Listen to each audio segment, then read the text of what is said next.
Aloha and welcome to Elevating Motherhood. I'm so glad you're here. I'm your host, Lori Beth Aldridge. I've taken my passion for conversation, perspective, and supporting moms and turned it into a podcast.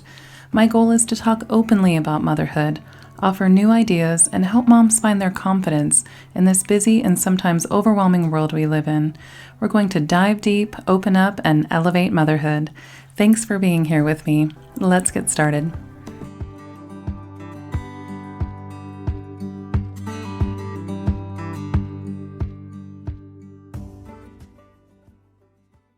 Today's episode is sponsored by Blossom and Root, a nature-based, Charlotte Mason-inspired homeschool curriculum company that has been gently guiding and supporting families for years.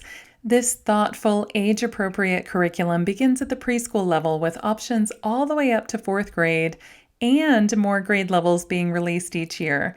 Blossom and Root is the homeschool curriculum my family uses and loves. The information and ideas are easy to follow, fun, and engaging. If you're new to homeschool or looking for an inspired homeschool curriculum to help you lovingly teach and guide your children, I highly recommend Blossom and Root.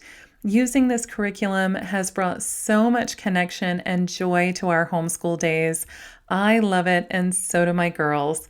Blossom and Root has generously offered a discount code for listeners of Elevating Motherhood. Use the code LORIBETH10, LORIBETH10 at checkout for 10% off your purchase. For more information about Blossom and Root, head over to elevatingmotherhood.com/homeschool. That's elevatingmotherhood.com/homeschool. Thanks to Primally Pure for supporting today's episode. Primally Pure is one of my favorite companies. They excel at creating safe, natural skincare products made with quality ingredients. Primally Pure has become my go-to brand for clean, non-toxic face cleansers, creams, and even home scents. I am in love with their Palo Santo collection. They're also the makers of my favorite all-natural and effective deodorant. I love their Blue Tansy deodorant, and my husband Chris loves their tea tree scent. It also comes in lavender, charcoal, geranium, lemongrass, and unscented. They have a really great quiz on their website right now for you to find out more about your skin and what might work well for you. Primally Pure has generously offered a discount code for Elevating Motherhood listeners.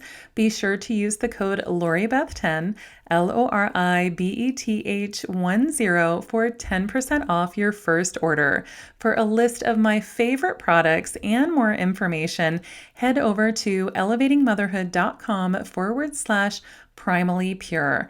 And they just released 4 new products for the holidays that I am very excited about.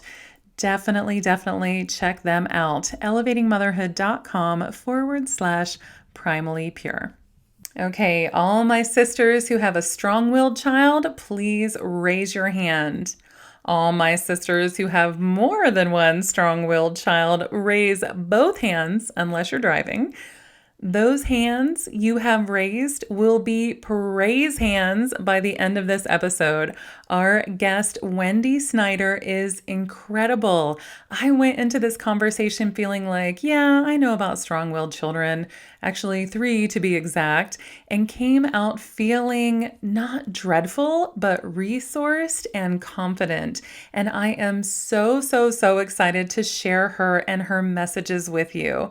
Our conversation is so cool because we talk about everything from details of everyday parenting to philosophies. And at one point, she and I basically renamed positive parenting to powerful parenting and shifted our own perspectives and grew ourselves while we were also sharing our hearts with you. I mean, that is the power of a conversation between moms who are passionate about figuring this motherhood thing out, sharing ideas and stories, and basically showing up as best we can, even when we're tasked with motherhood challenges like raising strong-willed children. Wendy is going to show us how we can be both firm and kind leaders in our home and encourage us in such a genuinely supportive and informative way. I know you'll love this conversation as much as I do. Wendy Snyder is a positive parenting educator, family life coach, and advocate. She is certified in redirecting children's behavior and the Joy of Parenting program. Wendy founded her online business, Fresh Start Family, so that she could spread the message of positive parenting across the world. She is the developer of two online positive parenting courses, the Foundations course and Jesus Guided Parenting, and also has a monthly membership program to further support families. Wendy helps families parent with great purpose and intention by creating healthy, respectful, and cooperative relationships. And be sure to check out the show notes over at elevatingmotherhood.com for Wendy's free guide to help you navigate and love life with your strong willed child. I will be sure to link to that amazing freebie for you in the show notes. Without further ado, let's welcome the inspiring Wendy Snyder to the show. Aloha, Wendy. Welcome to the show. Thank you so much for being here. Thank you so much for having me. I'm so excited. Me too. I was telling you before I hit record that positive parenting is actually one of my favorite things to talk about. And the reason for that is I feel like positive parenting was the very first resource that I had when I became a parent. I have my bachelor's degree in communication for the child and a couple of master's degrees in children's literature and creative writing and all that. And along the way, we learned about child development. But when I was getting those degrees, I had no children and I had nothing that made sense to my mommy heart because I didn't necessarily have a mommy heart. I had a heart for motherhood and children, but I didn't quite get it. And then when I got pregnant with my first and had her, I needed something to lean into that spoke to my mommy heart. And the only thing that did that was positive parenting. Yes. Yeah. And because it's all different once you have kids, right? I mean, beforehand, it's all kind of theory, and you're like, of course, that makes Right. sense. And then when you actually get your own, it just everything changes. So I love that. Thank you. Well, before we get into one of my favorite topics, I'd love for my listeners to get to know you more through your own words. Yeah, well, hello, listeners. My name is Wendy Snyder. I am a positive parenting educator and family life coach, and I'm the founder of Fresh Start Family, which is an online education platform and place for families from all over the world to come and gather and learn about positive parenting curriculum and specifically how to really apply it into the daily fabric of their lives. So I help families of all different types. I always say that every single family on the planet will benefit from going through a full positive parenting course and really getting a good foundations under their belt. And I will say that I love to specialize in families who have either a strong-willed child, or I like to call them cactus kids sometimes. We can maybe go into that in a little bit more detail in this episode. But kids that love to feel powerful, that really kind of sometimes throw us for just for a loop. We're like, what is happening? A lot of us aren't really prepared to deal with that, and that's what my story was. And so I specifically love to help parents who find themselves raising a beautiful, strong-willed child. And in the end, I just love to help families end painful generational cycles so they can create family legacies and memories that they are proud of. I just want to hug you. We need all of that right now. Wow. Yeah, I Wow. Wow. Wow. Wow. I already have so many questions just based on that. When know. you say the word curriculum, just because a lot of my listeners are homeschoolers or they're doing virtual learning or distance learning, and now curriculum has come across our path. When you say you're helping families with curriculum, you mean the curriculum of the class that you teach for positive parenting? Exactly. So I have a Okay. course called the Foundations course. It's an online course, and I refer to it as curriculum because it's 4 modules that you learn some strategies, you learn some tools. So I always say for parents, you can't really be at choice until you have a full toolkit. Once you have a full toolkit, then you can actually choose which tools you want to use to raise your little human souls with integrity and dignity and connection and firm kindness. So curriculum to me is basically everything that is inside of my foundations course and kind of the psychology that I base that all on, which is Dreiker's based psychology. So Dr. Rudolf Dreikers was a phenomenal mid-century child psychologist who really helped us learn what's underneath our children's behaviors and misbehaviors. Mm. And yeah, so he kind of demystified all of that and helped us really develop a plan where we could redirect children's misbehavior with integrity and light instead of focusing on punitive, disconnecting strategies and tools. So, curriculum, tools, they all kind of go hand in hand to me. And it's just kind of a framework, a guiding kind of, system where you really are at choice instead of just using the hand-me-down tactics that a lot of us enter into parenthood with, which is usually a lot of like fear, force, bribery, and rewards. So Yeah. if then statements, if you don't do this, then this is going to happen to you. Or it can be like, traditional force, fear, intimidation, overpowering, controlling.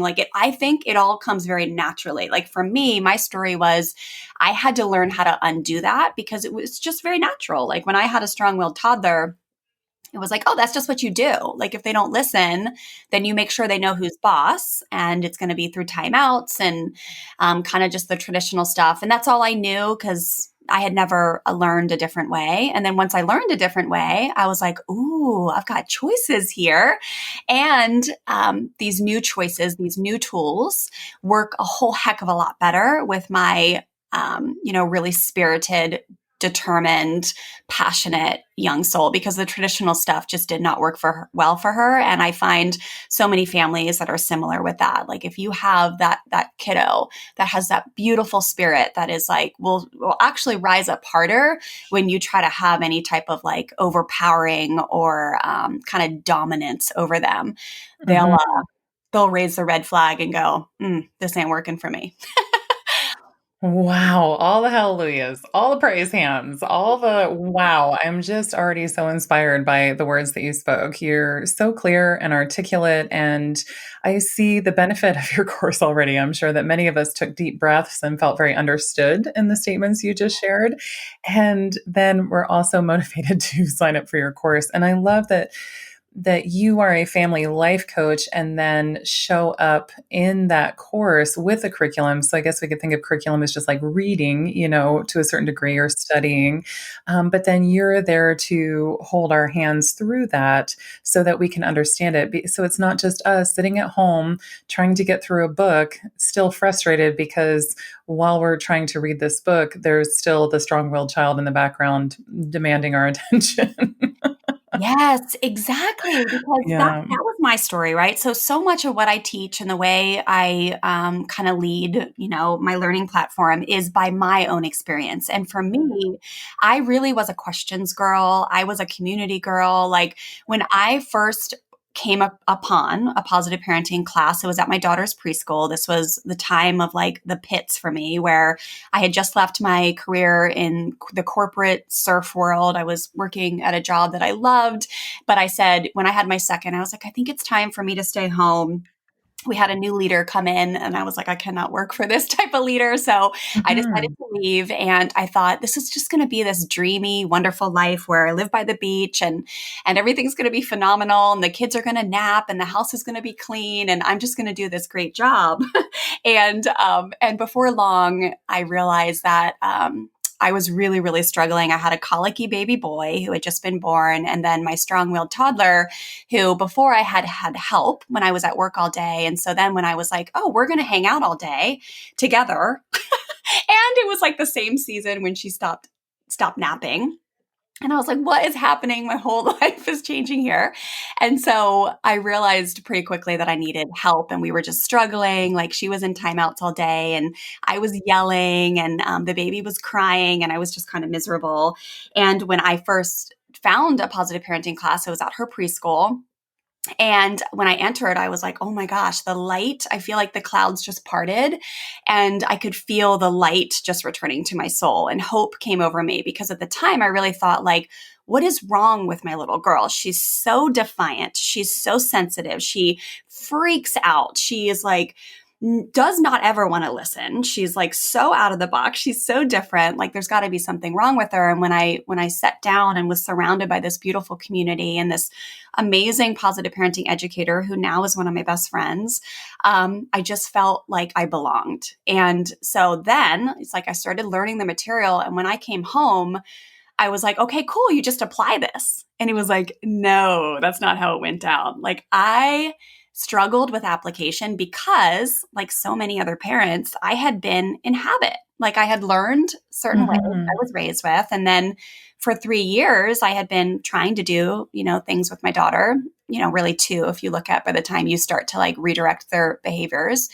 So I really needed a lot of support. For me, the community and having access to a coach was really important. And then also being shown instead of just taught.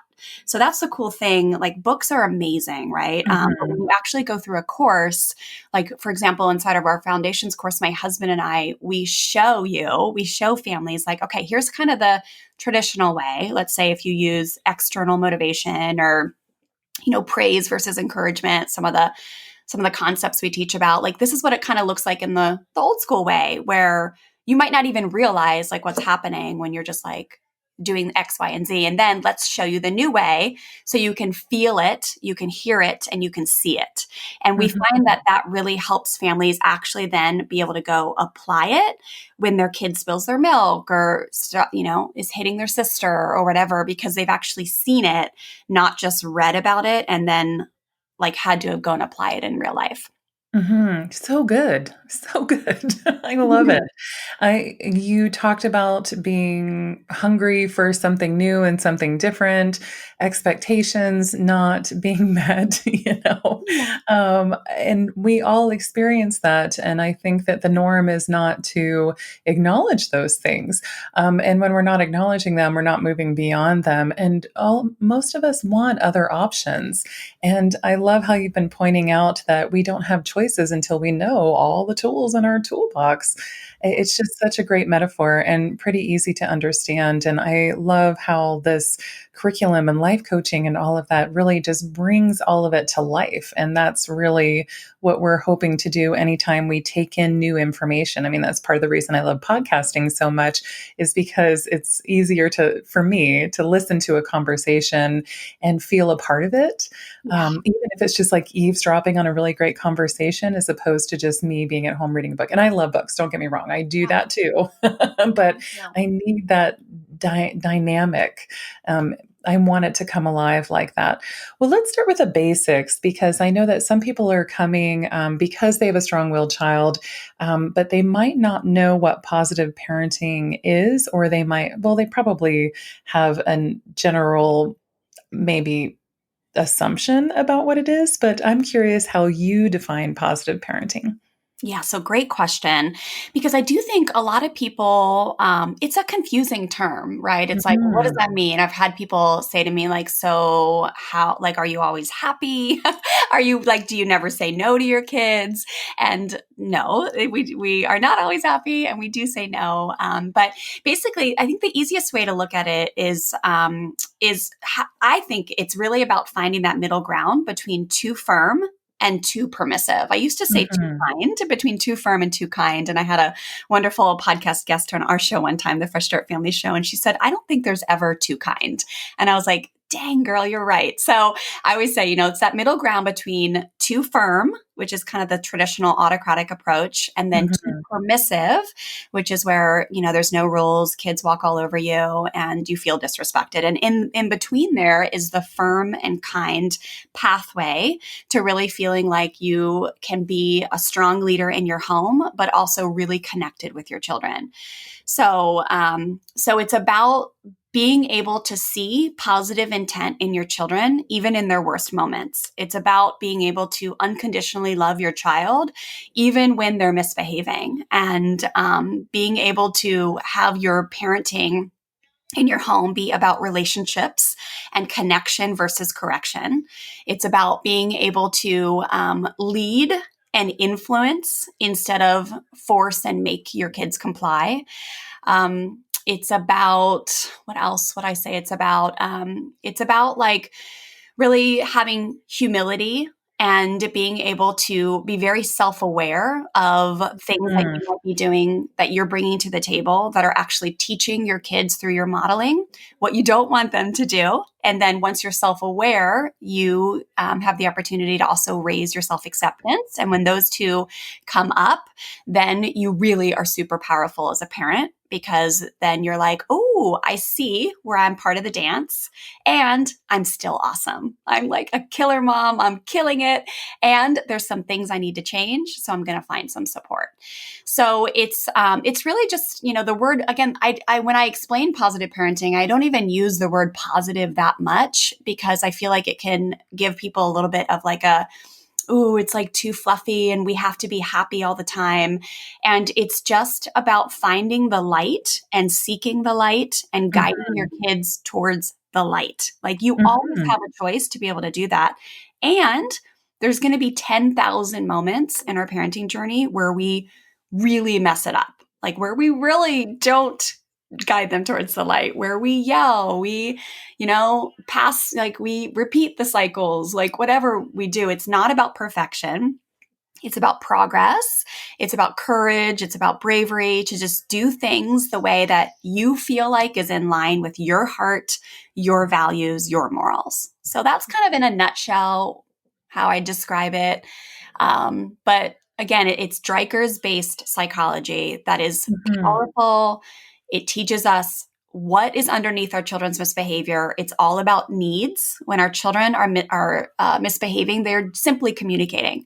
The old Mhm. school paradigm is that, a misbehaving child equals a bad child, equals a bad parent. And, that's super embarrassing. And that makes you like check, question your value and your worth if you have a child that doesn't actually fit in the box, like maybe the neighbor's kid or whatever. Whereas the new paradigm is a misbehaving child equals a communicating child equals parents who can get creative to redirect their children towards the light with connection and firm kindness. So good. I love how you describe wanting to be a powerful parent or how to be a powerful parent, because I would almost completely swap out positive parenting with powerful parenting. Oh, I love that. I was hearing you say that, and I was like, you know what? I think that that is actually the new terminology that we need to bring in, because I think that that's really what we want. Like, you tapped into something there that you're like, we could be a powerful parent. And I think secretly we all want to be a powerful parent, but unfortunately we associate power with like stronghold stuff, with those Right. hand me down tactics that you were talking about earlier. And I think that many of us saw power in that, but not really the inspiring kind of power. And if we could shift into more genuine power as a parent, that would be really great. And you're right, we're going to mess up along the way. I mean, very, very, very real, and also almost kind of new, because my parents' generation and possibly the one before that, they were never wrong. No, even when they were wrong. Right. And that was the message that was given to us. But, humility and self awareness really don't fix that right away. We're very honest with our kids about when we mess up pretty much every day. And the other thing that struck me about what you were saying was talking about unconditionally loving your child regardless of behavior. And I kept thinking, Yeah, that's like something that we do where most parents would be like, of course I love my child. Of course I do that. I think the next level of that is making sure that our child understands that and that our heart, that unconditional love for our kid is absolutely translated to our kids. So it's not just something we feel inside of us or believe in our minds, but it's something that is constantly communicated to our child through our actions and our words. Yes, I am so fired up on this whole powerful parenting thing. It's Yeah. like, it's so good. Me too. We're just gonna Oh my jump god. off and just take a bunch of notes. It's amazing because what you're saying, yes, like the unconditional love and everything, like it's I want listeners to understand that it's really nice, right? It's like it's all sounds really nice, right? To have unconditional love in your home and to be able to have humility and admit and do redos and show your kids like, hey, I want to do it differently today, whatever. But the thing that's so cool about it is it's not just nice; it's powerful. Like Mhm. humility and like showing your kids that perfection is not the goal is actually a great way to influence them to actually do what you want. Like it's so Mhm. powerful, it's nuts. Like and this is with kids of any age, but like in the past it has been it's been viewed as weakness, and it's just not the case. Like just for in my own family in the past few weeks, my little girl, my firstborn, just turned 13 yesterday. It was a big day. She's the reason why I'm a positive parenting Wow. educator. She's everything. And my little boy just turned 10 last week. But I had a few instances with my daughter where I was able to humble myself and just be like, yep, you're right. Like I shouldn't have said that. I shouldn't have done that. And we have had so many amazing moments of closeness and me seeing her like act differently the next day because of it. And it's just reminded me like the humility really is a superpower. Mhm. Yeah, it is. Oh, it takes a lot of practice though. Yes, it does. It does. Yeah. Yeah, it really does. Mhm. Well, can you give us some examples of what positive parenting looks like? Like maybe an example of a situation and how a positive parent or a powerful parent would approach it? Yeah, absolutely. So, well, let's talk about power struggles a little bit because if, listeners have this strong-willed kiddo or, however you want to describe them, or call or not label but like refer to them, I like to call them cactus kids because these are kids that push back a lot. It's kind of like in their nature just to question, to push the boundaries, to test the limits. And the reason why I call them cactus kids is because we have to remember that the world needs cacti. Like cacti are the most beautiful plants. Here in Southern California we have a lot of cacti. My backyard, I love cactus, I love succulents because they actually flourish here. They thrive like in this environment. I don't have to do much to take care of them. But the thing with cacti is that they are, they can be difficult to move around, to plant, to have, like, especially if you don't know how to take care of them or nourish them or what type of environment they thrive in. Like, if you put a cactus in a dark office, it's going to die. If you water it too much, it's going to die. If you try to replant a cactus without like the proper gloves on and without knowing like how to transfer it, you're probably going to get bloody hands. And that's like how I think of power kids. These are kids who love to feel powerful, and it's like they are beautiful blessings in our world. Like they power kids, cactus kids, strong-willed kids, whatever you want to call them, they are our next generation of leaders. And it is such an opportunity when you are blessed with a power kid to be able to Mhm. mentor these leaders. But the thing is, they're not broken, they're not wrong, there's nothing wrong with them, and they have a giant desire to lead. So a lot of families who have power kids or strong-willed kids, cactus kids, they will feel this type of kind of energy or personality from a very young age. We could feel it in Stella when she was born. Like when you would hold Stella, like she was kind of like just muscular and like she'd have her head high, and like we would hold our friends' babies and they were kind of like just buttery, like gooey, Mm. soft. I know. And here's Stella, like she held her head up, like very young, and she just like she was just you could just feel it in her. She's just always loved to lead. She loves to be in front. She has a strong voice.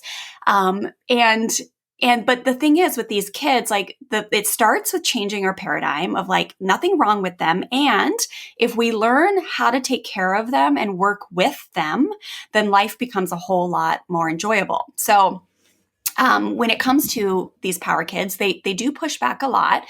And, parents often are thrown for a loop by this because they'll say things like, if you would just listen, if you would just do what's asked of you. And so a great place to start is, if you have a kid that pushes back a lot, you can just start moving towards figuring out how you can step to the side instead of engaging in the dance. So engaging in the dance looks like, you say maybe, okay, it's time to put on your shoes. And they're like, no. And you're like, yes, you have to put on your shoes. And they're like, no, I don't. And you're like, yes, you do. Because if you go outside, you're going to step on a bee. And they're like, Mom, it's fine. I'm not going to step on a bee. And you're like, yes, you will. Just put on your shoes. And they're like, Mom, why are you always doing this to me? And you're like, I have my hands full. And you can hear like the energy's escalating. This is what we call a power struggle. So right away, parents can just assume the positive intent. Their child is not trying to be disobedient or bad or naughty or push buttons. They're just trying to communicate their needs. Mm-hmm. One of their needs is that they love and they want to feel powerful. It's like Mm-hmm. how they operate on a daily basis. When they wake up in the morning, they're like, good morning. Like, how am I going to feel powerful today? Like, what Mm-hmm. opportunities am I going to have to lead? What opportunities am I going to have to contribute and be a valuable member of society and my family? Now, they don't say that when they're 4, but that is kind of what's flowing through their blood, right? So Mm-hmm. when we find opportunities to empower these kids, they really, really change course instead of arguing, fighting back, and pushing.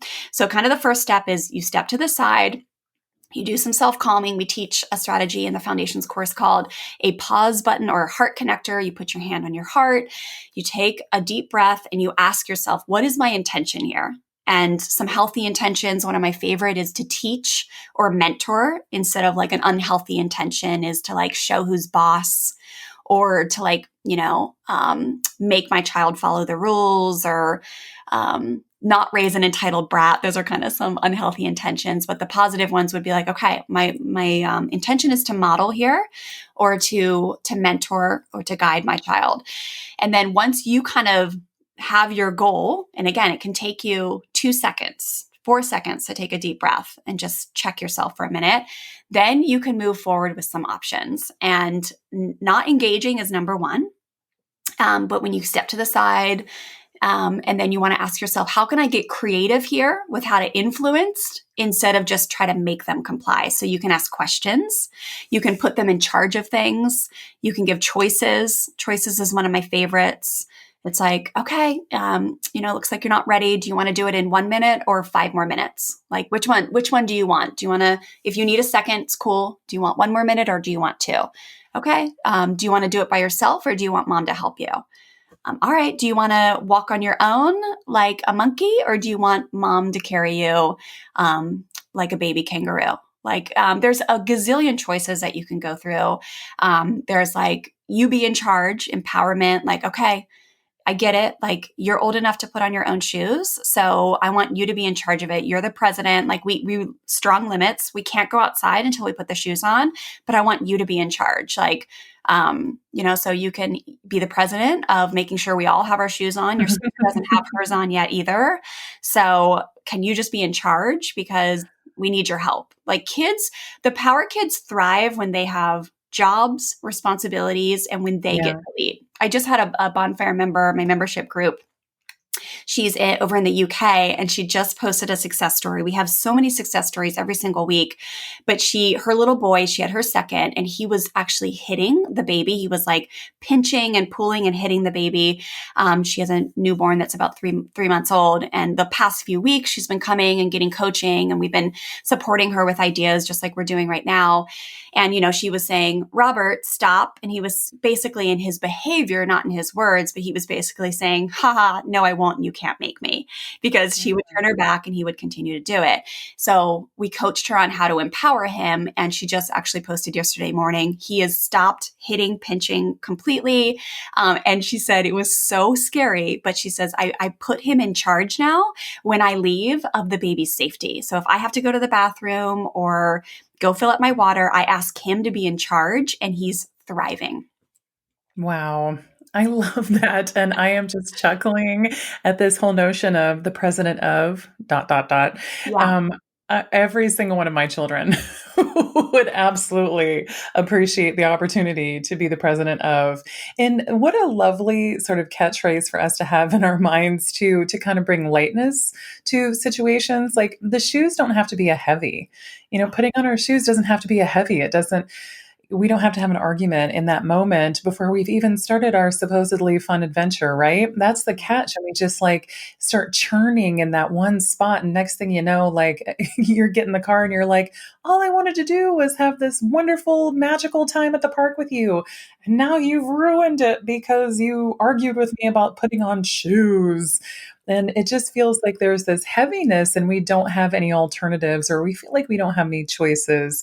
And I think that you have again tapped into something that's really important for people to hear, which is assume the positive intent for your child and then also yourself. That's where that unconditional love bridge happens, right? Instead of following along with all the toxic messages of modern motherhood of like 2-year-olds, ugh, 3-year-olds, ugh, the terrible twos, the all of that. Instead of falling into that, just assume that your child is a being that's young and in the world and trying to learn. And they, on some level, the strong willed children, are aware of their power and aware of their desire to connect with the world and be part of the world. But they just live in this teeny tiny little body and can't quite figure out how to use that power for the good that they have in them. So I think assuming the positive intent is just so important, so important. And it's not the common message that we are fed as moms.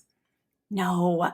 And what's so cool is what I find is the most, let's air quotes, difficult kids, if you Mhm. have a humble heart, will actually be the most transformative in your life.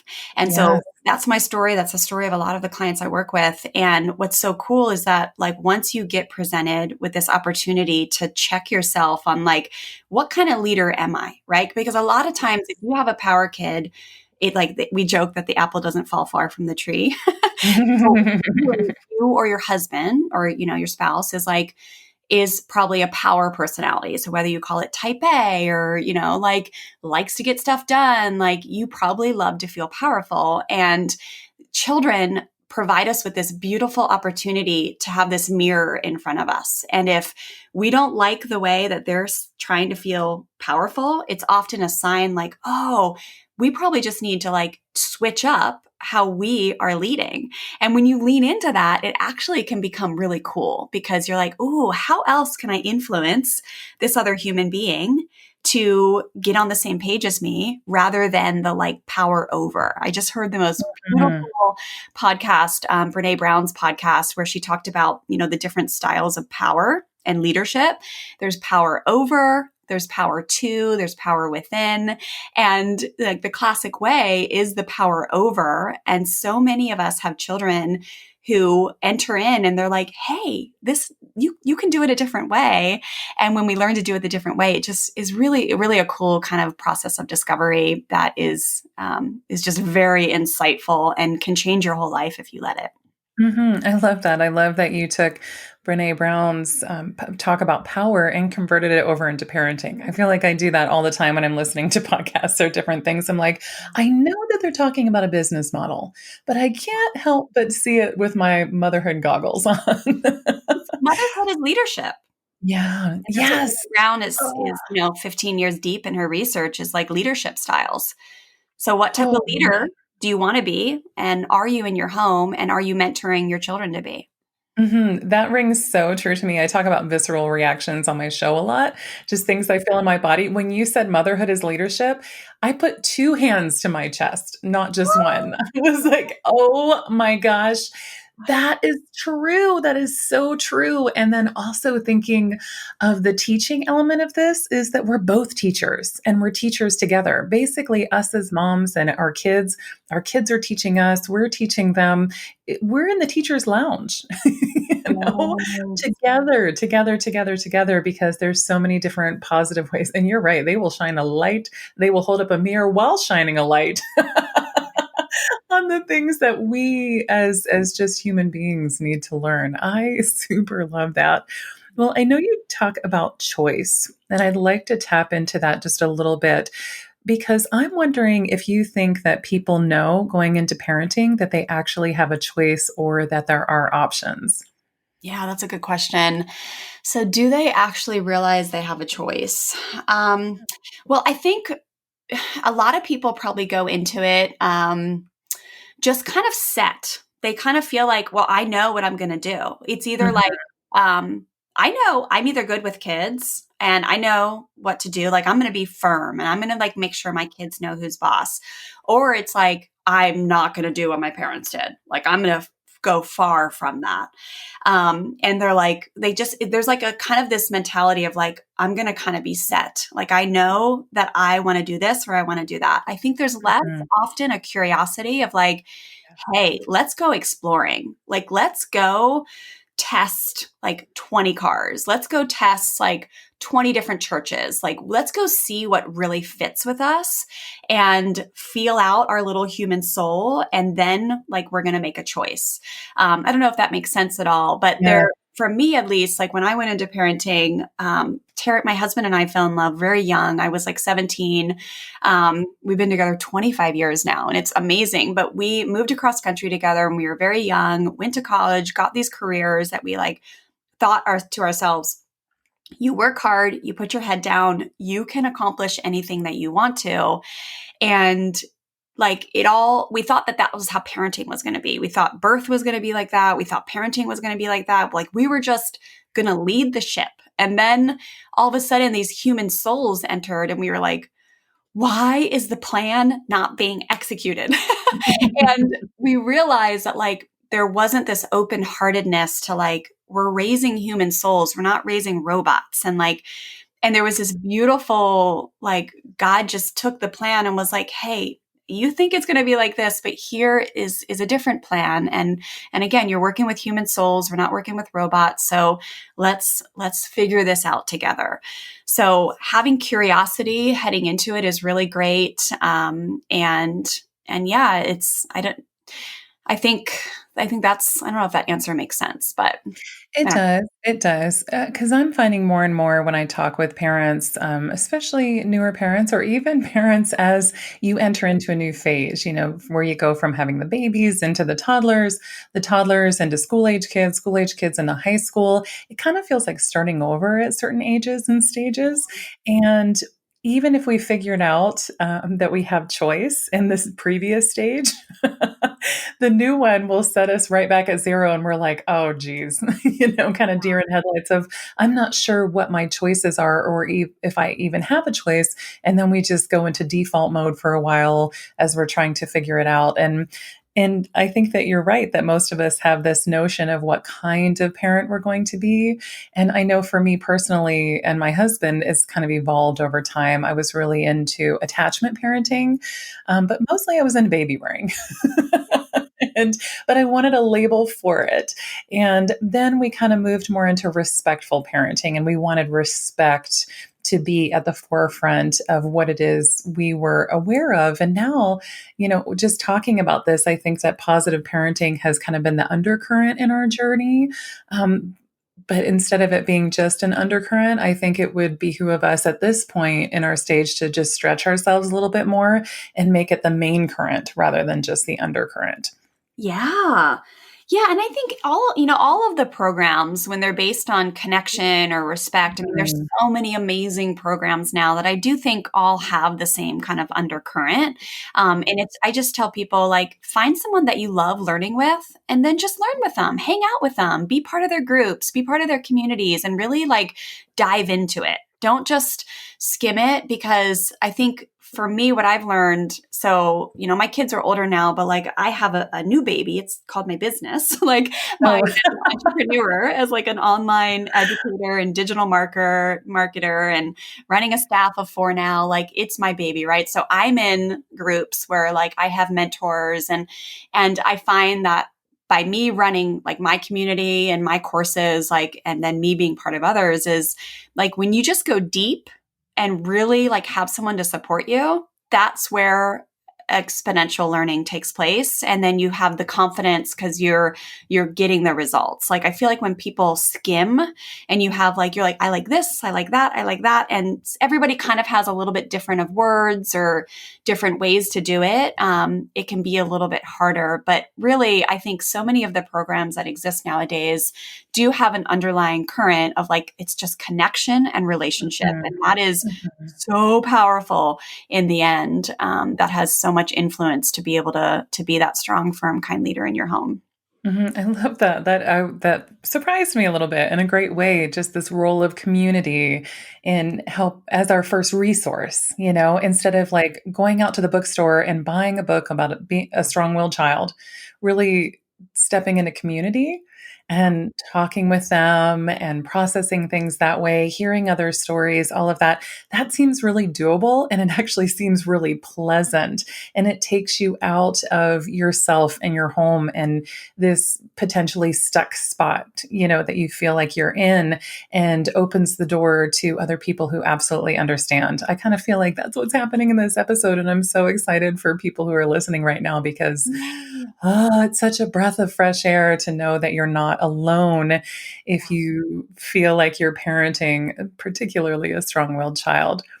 Well, I have kind of a interesting question that my husband and I were talking about before this interview about how much of parenting problems, I'm using air quotes around that, are actually the adult and not the child. Yeah, that's a good question. Well, well, Sorry, it's a everybody. hard Maybe one sit because down.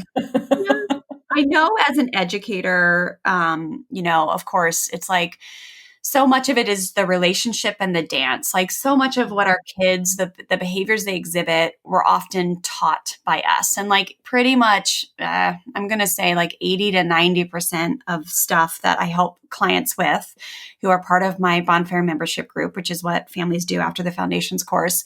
But usually it does come down to when they're able to change their behavior and their form of leadership or their communication or whatever it is, it really does start with us. However, I hate that answer as like as a mom, and especially knowing and thinking back to those times when my daughter was young and I would hear this message and I was like, what are you talking about? Like, it's not me. Like, I am doing a great freaking job. Like, I swear to you.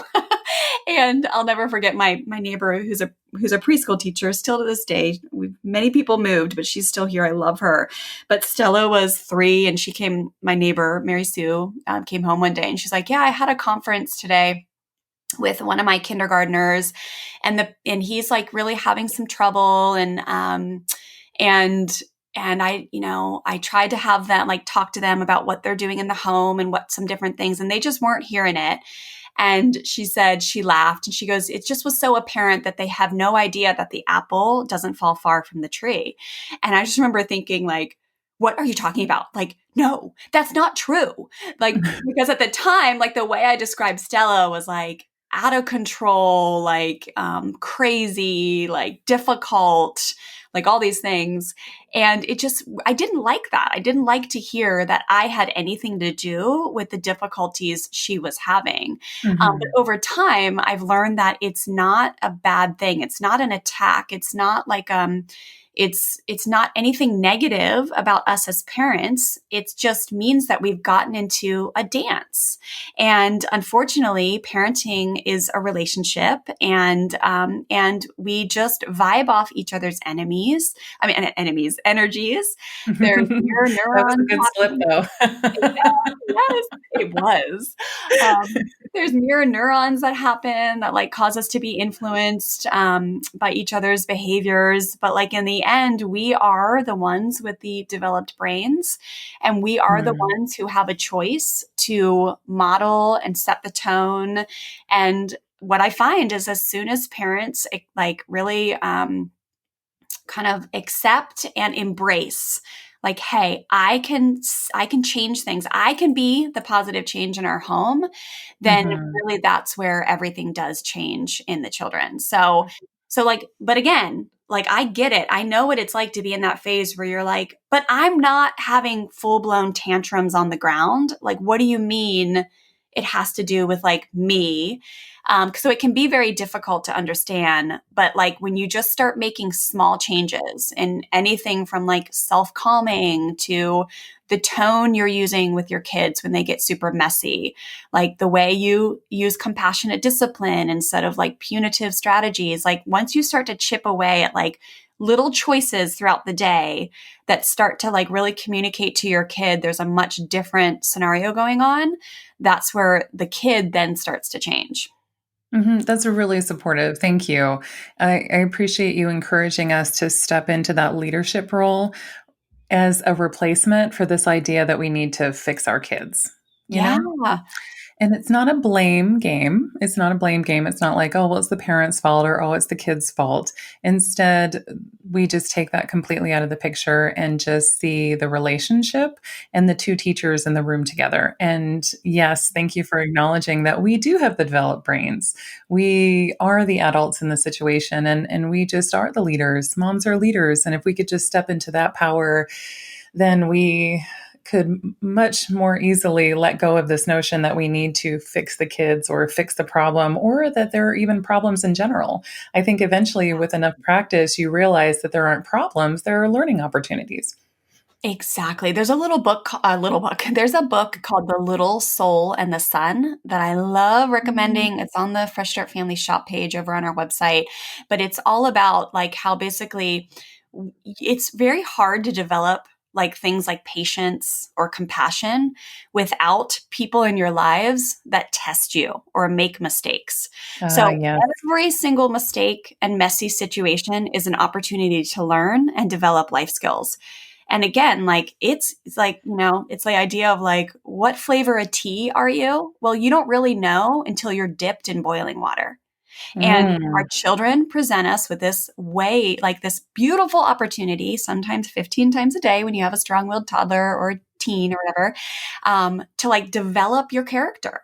And again, with the developed brain and the right support system, when you're in a course or when you're in a membership or when you're whatever, listening to beautiful podcasts like yours, you have the opportunity to practice. And every single day, if you are intentional about it, you will gain a little bit more compassion, a little bit more patience, a little bit more creativity, a little bit more of an ability to like stay firm with your rules, but also like stay connected with your kids. Whatever you're trying to practice, when you have people testing you in your life, that just means you have an opportunity to develop the life skill because it's just not going to develop without people testing you.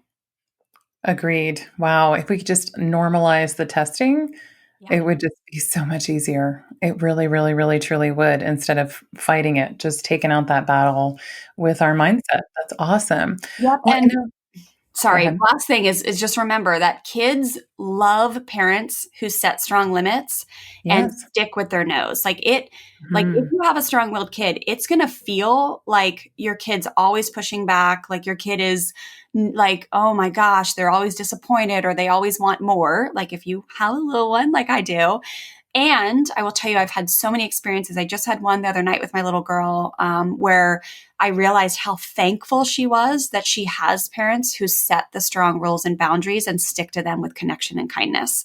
So it's very important to remember that the strong rules and boundaries are really part of this. And Mhm. kids really do appreciate it and feel safe in the end when you're able to like maintain that middle ground between the too firm and the too kind. Mhm. I love that. I was gonna ask you, that was my exact next question was talking about firm yet kind, and I made me realize that I have an example of that in my own life with my kids where I set boundaries and let them know what's happening. But the way to set the boundary with kindness, I just add on the tagline, and that's okay. Like, mommy's going to go take a shower right now, and that's okay. Just letting them know what's happening and how it is I feel about it. And that's okay. It really is. Oh, this is what we're having for dinner. And that's okay. That's okay. And then I can just move on. And they've kind of learned it's the ultimate diffuser in our house. But it's taken years and years and years of me saying, and that's okay at Yeah. the end of a lot of statements and believing it. But that was key, right? It started off with me saying, and that's okay through gritted teeth. And just now I believe it. I believe that it is okay and that all of these boundaries that I'm setting don't have to be heavies. And I can set the boundary and be firm. Here's what's happening and still be kind about it. And that's okay. And it's okay that our kids have emotions sometimes. So I want Yeah. listeners to understand that life is not about always being happy. Like if have been like, have had your little one, she's been in a sling for a long time. She's been with you like nonstop. And then you decide one day it's important that mom goes take a shower by herself and that's okay. Like it's okay if she's sad.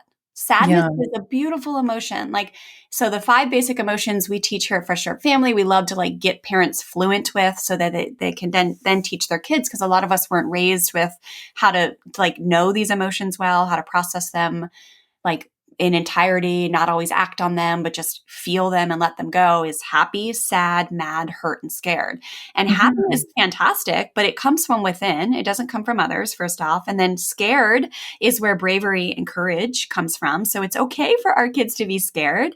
It's Mhm. okay when our kids are sad. It shows how much they care. It's okay when they're angry. That's where justice is born. Anger is a beautiful emotion as long as we process it in a healthy way.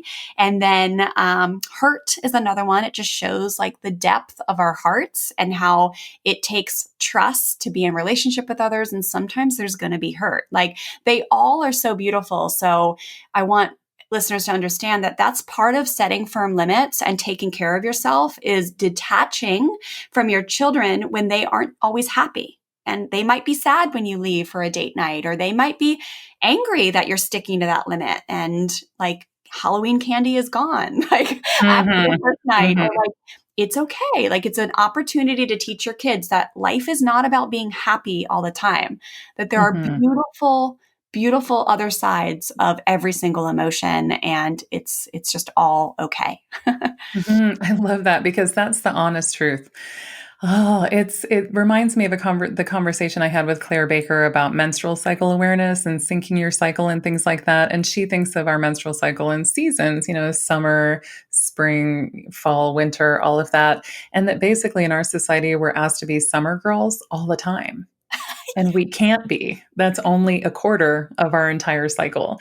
And I feel like in our culture, we're asked to be happy all the time. Or if everyone in the house is not happy, then you are failing or your child is failing. And instead, out of that list, did you say 5 things? So then happy is only one of them. Yes. So that's not the majority of the time. And for whatever reason, we have decided that endless summer is where it's at. And it's a pipe dream. Honestly, it's a pipe dream. And so, how are we going to deal with the realness of everything? And it's funny because if you're online, you see all these moms who are desperate for, hashtag honest motherhood, and for whatever reason, we've decided that that looks like showing the inside of our messy houses in pictures Right. and proving that we're not perfect. I would really like to see it be something like what you're talking about of how can we normalize these emotions without making a big show of it, you know? Yes, and especially because we weren't raised with it. And so Yeah. like and now we have an opportunity to raise our kids in a different way. But like so most of us were raised like every time you got hurt, it's like get up, you're fine. You're not Yeah. even bleeding. Get up, you're fine. Don't be scared. Don't be scared. Like you better get that look off your face. You are not allowed to be angry with me. Like there's Right. just we just weren't allowed. We weren't allowed. Hmm. So now, like, listeners, like, you need support to be able to learn how to feel. It sounds silly, but like, you can't teach your children until you learn it yourself and really do get to experience that. Because, it's okay to feel scared right now. Like, at the time of this recording, it's election day. Like, Hmm. I feel scared, and that's okay. I had bravery and courage, and I went and I voted this morning, and it was amazing, and I felt so energized, and I just wanted to hug every volunteer. But I feel I scared right know it. now, and that's okay. Mhm. Like, I'm gonna feel that today, and I'm gonna be brave and courageous. So it's like, Mhm. I like to talk about feelings all day long because they are radical. They are. That's awesome. That is so awesome, and I really appreciate that. I'm a big feeler, per Elizabeth Thompson. Yes, I am everybody definitely. is. That's what we Yeah, have to remember. Everybody is, right? Like, yeah. um, yeah, it's just how were you ever taught what to do with all those feelings? Mhm.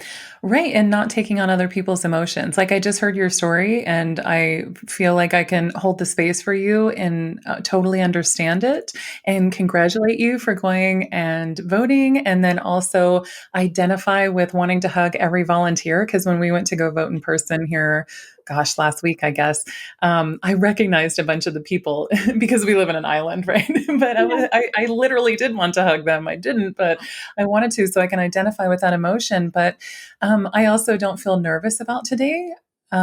So I hear yours without taking it on, right? So there's like this energy exchange and understanding without taking it on. And I think that that could translate to our kids too.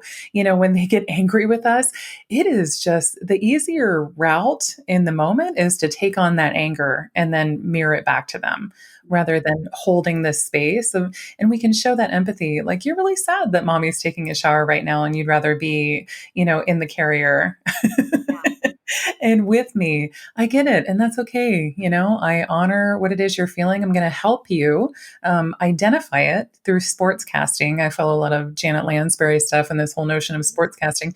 You feel really sad right now, and that's okay. I'm going to take a shower and I'll be right out. And that's okay, and just holding that space. But it definitely takes practice, and you kind of need community and other people to practice that. Yes, yeah, it's like the definition of detachment is like being able to Mhm. take care of yourself, allow other people to have feelings and make choices and not have your sense of value or worth or joy be rooted in other people. Mhm. Detachment. Isn't that so funny? Detachment while talking about, like, attachment parenting. That's why Yes, the yeah. words, I think it's just, like, kinda a little off sometimes. I know. And like, yeah, our lesson of the month in my Bonfire membership program is all about detachment. But we start off the lesson this month talking about how we, as positive parenting practicers or whatever, we are creating environments where we are securely attached to our children. That's not what we're talking about, right? Like, there is safety. Mhm. There is security, there is connection. Like, we are securely attached to our children all the time with unconditional love. And in the moments when they are sad or melting down or angry or not liking our limit that we're going to stay Mhm. firm with, it's okay to detach and still have a super joyful night, even if they go to bed crying. Mhm. So that's the type Mhm. of detachment we're talking about. But yes, it's while securely attached, which is very Mm. confusing if you're like, what? Confusing at first, it definitely makes sense later and kinda settles in. I love that. I love that. Yeah. Well, what myths do you feel like you wish that society would just bust through when it comes to positive parenting? Oh, that's a good question. So, number one is that you have to like have control of your kids.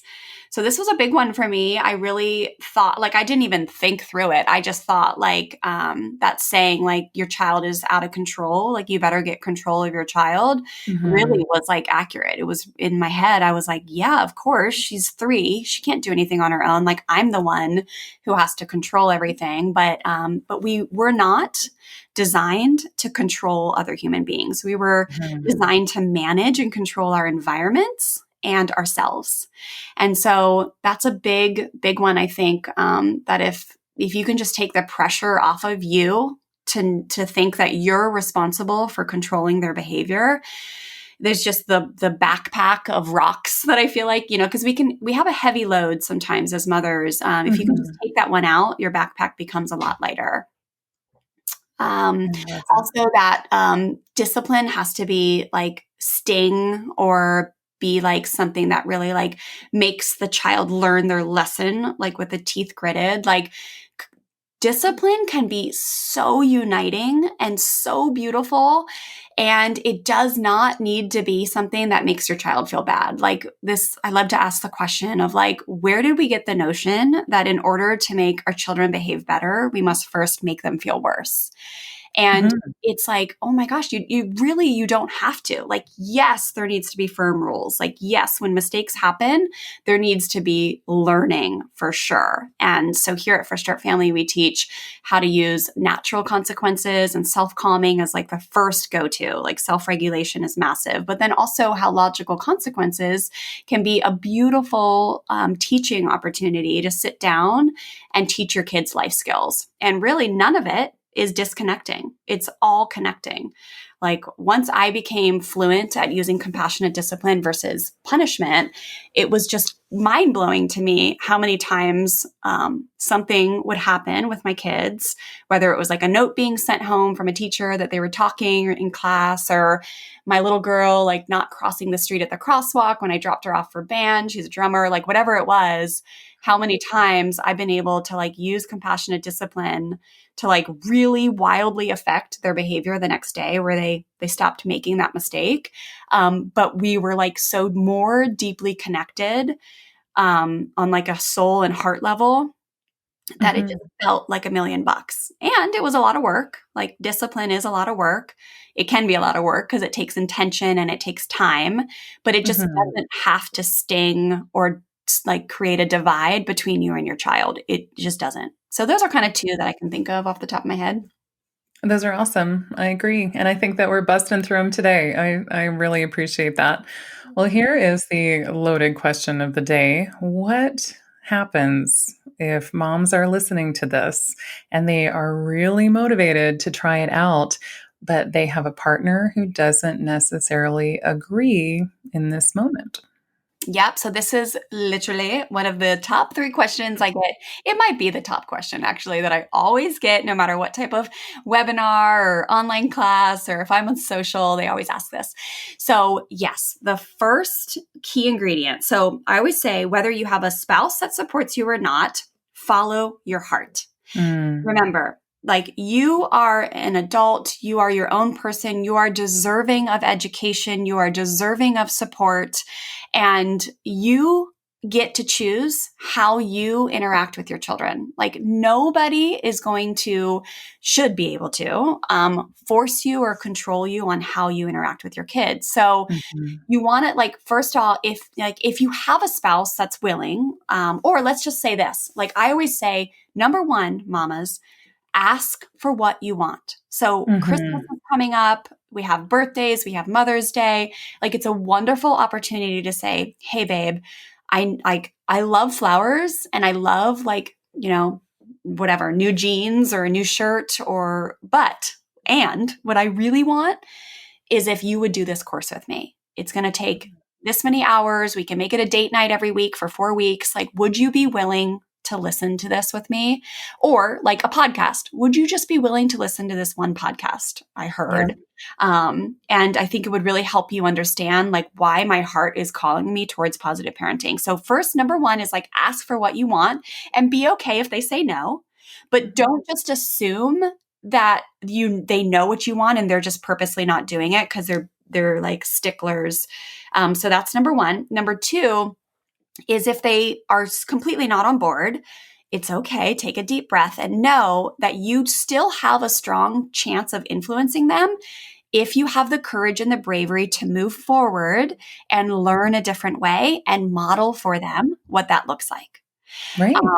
And it's not Especially if you're getting positive results from that, right? Because those yes. will be obvious. Those will be obvious. Absolutely. So this happens all the time in our membership community, again, with families from all over the world. We have the parents who the spouses are on board right away. And yes, it's a whole lot easier. And I will tell you that it's not impossible. We probably have had I would say 5 mamas just in the past 6 months who have come in and posted success stories. Hey, I've been inviting my husband to listen to the foundations course or listen to this lesson now for 8 months. And this week he said yes. He's out like mowing the lawn or taking a jog right now, listening. Or we had our first date night where he agreed to listen to me, or success stories where it's like, oh my gosh, my husband has been really like not super stoked on this and struggled. And tonight he took a deep breath, he put his hand on his heart and he stepped to the side. And it was amazing to watch him. Like he's learning, he's growing. So they are watching, they are grateful. I've gotten letters from men, one particular dad who said, thank you so much, Wendy and Terry. My husband co-host our podcast with us, the Fresh Start Family Show, and he's also in all of our role plays in the Foundations course. But this dad wrote in and said, Wendy, thank you so much for everything you and Terry do. He's like, 8 months ago, when my wife, Sarah, brought this work home, I thought, yeah, like, whatever. This is not, like, I'm not into it. Seems weak, seems permissive. And thank God she didn't give up on me, because here we are 8 months later. And not only is our whole family dynamic changed, but I feel like our relationship is better. And I'm just so grateful that she brought the work home. And I'm so grateful that she had the patience with me, even though I was the doubting dad and I was negative, super negative at times. And then he went on to tell this really cool story about how his 3-year-old daughter had locked herself in the bathroom that day. And like normally he would freak out and yell at her and punish her because she had like made this stupid choice when he told her not to. And he said, instead, I actually practiced the pause button. I stepped to the side. I went in the garage. I got the tools. I got her out. And he's like, I wasn't perfect. He's like, but I didn't pound the door down. I didn't shame her. I didn't punish her. And we solved it creatively together. And he says, I know I wouldn't have been able to do that without the work. So just have courage and know, like, oftentimes the spouses will come around if you just don't pressure them. Don't pressure them. Don't make it a thing. Just say, like, I'm going to step forward with learning. And we have so many programs here at Fresh Start Family that make that easy, that you don't have to have your spouse on board to be able to do it, to be able to start stepping forward. But that's where it starts. That's awesome. I actually really love podcasts and courses and things like that, audiobooks, because it's what I refer to as the neutral third party in a relationship, where Wow. it's easier to listen to a podcast or course teachings on your own time, because then it's not your spouse telling you, what it is they want you to know. Instead, it's you watching something neutral and then getting different things from it, because everyone is going to get different things from the course. Even if you're presenting it the same way, they're going to bring their personality and who they are to the table, and they're going to be where they are. And so if you can watch something neutral, I mean, that's why therapy works, right? Neutral third party. But also, I just want to throw it out there in case anyone has shared this with their partner, that, watching your partner grow is really hot. It's really dateable. Yes. It just is, it just is. Yeah. That's I always awesome. tell my clients when they come and they do those success stories, I always say afterwards, like, make sure you go look your husband in the eyes and tell him how strong and courageous and hot he is. Because Yeah. like, there is nothing hotter than a man who is gentle with a child. Mm. Like, Yeah, it's totally dateable. it may seem weak, but like literally I melt if I see a man like holding a newborn baby. I'm like, oh my God, Mhm. it's so hot. Or like a man being gentle, like, Mhm. instead of, especially if they've been raised in an environment where that was never modeled to them, and Mhm. I will say we have an episode all about, like, what if your spouse is not on board yet, over on Mhm. our podcast too. So that's a great way to get supported. It's episode 5 of the Fresh Start Family Show, where Terry and I go through a lot more detail of, like, what do you do if your spouse is just like, heck no, I'm going to stick with the autocratic style and I'm never going to change. Mhm. Thank you for that. I'll be sure to link to episode 5 in the show notes, because I think that that's a really important place to start. I think that, once you feel motivated from one resource, it feels good to move straight away into another resource that kind of supports that and expands ideas. Thank you for that. You're welcome. Well, I have so many questions, but I'm gonna wrap it up by asking you, if it's too late for some of us. I think that maybe some listeners might be listening to this and being like, I feel really motivated. These are great ideas, but is it too late for me? Have I already ruined my kids? Maybe they're coming to the table with teenagers, or maybe they're coming to the table with 4-year olds or 5-year olds, or, the big 7-year change, and are just like, man, I didn't use any of these for the first however many years or months. Is it too late for me to step into a different parenting practice? Never, never, never, never, never. No, Mhm. it's never too late because stepping in and learning a different way and having the options creates such freedom for you. And it really, for every single age group, it's never too late. Now, of course, the degree of difficulty is higher when you have to switch things up, right? So that's what happened to Mm. us. Most of my clients come to me when, I call it when they're in crisis. Like when they've Mhm. been doing things a certain way and then all of a sudden they're like, oh my gosh, we're stressed out. Things like have kind of come to a head, so to speak. Right. I'm not acting like I want to act. I'm feeling really guilty when I lay my head on my pillow at night. My child seems like they're out of control. My husband and I are really struggling in our marriage. There's stress everywhere. A lot of times that's when they come to me. However, that's not always the case. So, like, for example, for me, I found the work when my daughter was 3.5, and we had kind of been doing things a certain way for, let's say, a solid year and a half. And then that was a pretty intense switch because a lot of times the strong willed kids who are used to the external controls. So, like, I control you through fear and force. So, like, if you don't have self regulation, child, I'm going to lay down the law and make you behave.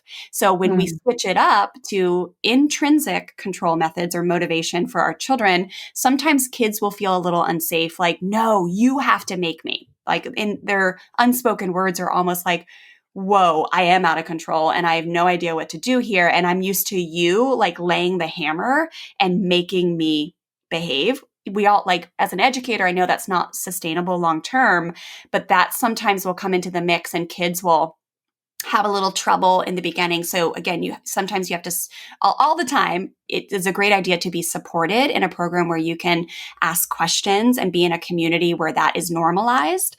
But Mhm. then for me, so for my second, I like from the time he was born, he was raised with this. And Mhm.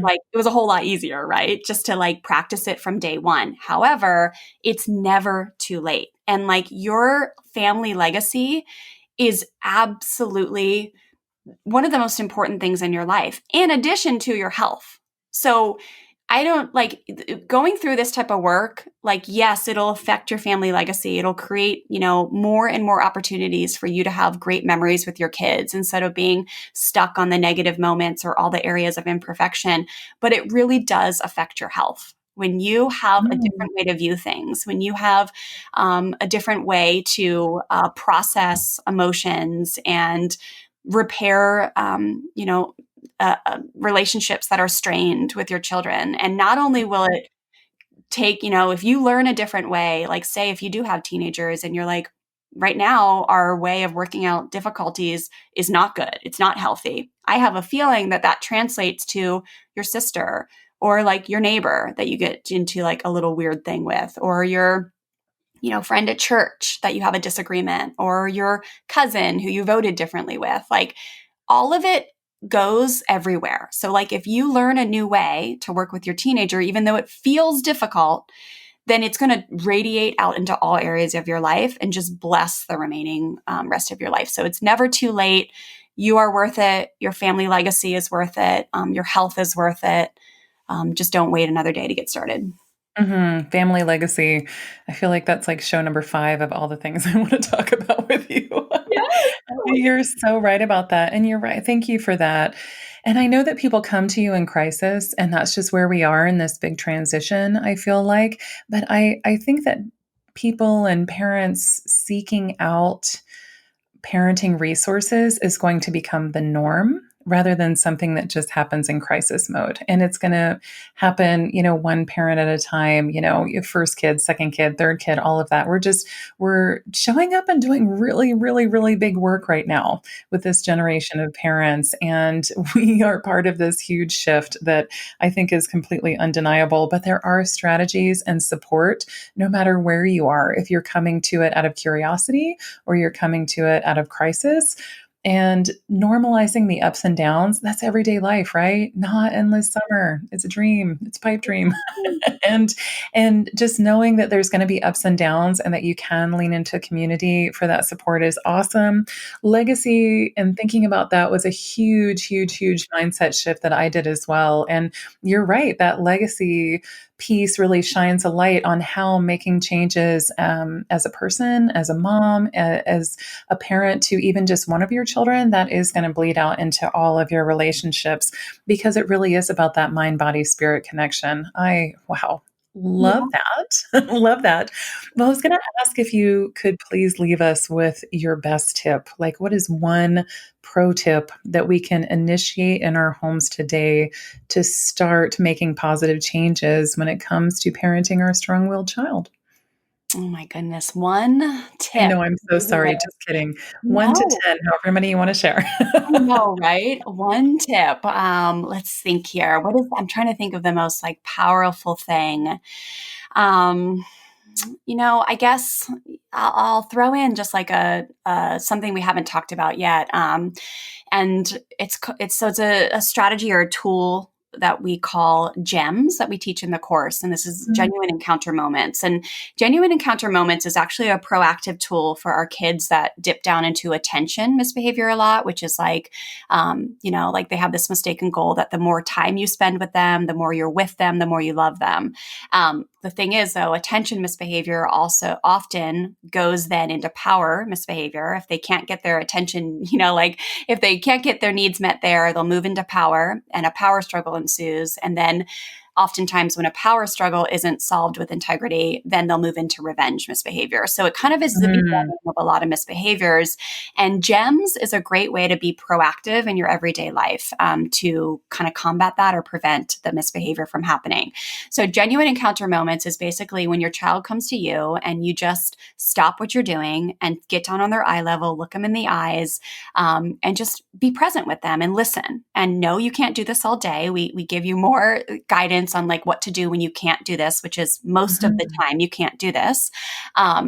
Inside of the foundations course, we teach more about it, but it's like this idea that you can actually stop and find moments to connect with your child's soul and look right into their, the window to their soul, their eyes, and actually listen when they say like, hey, I built this thing outside. I want you to come check it out. Or there's this butterfly, or there's this beautiful flower that just bloomed in the garden.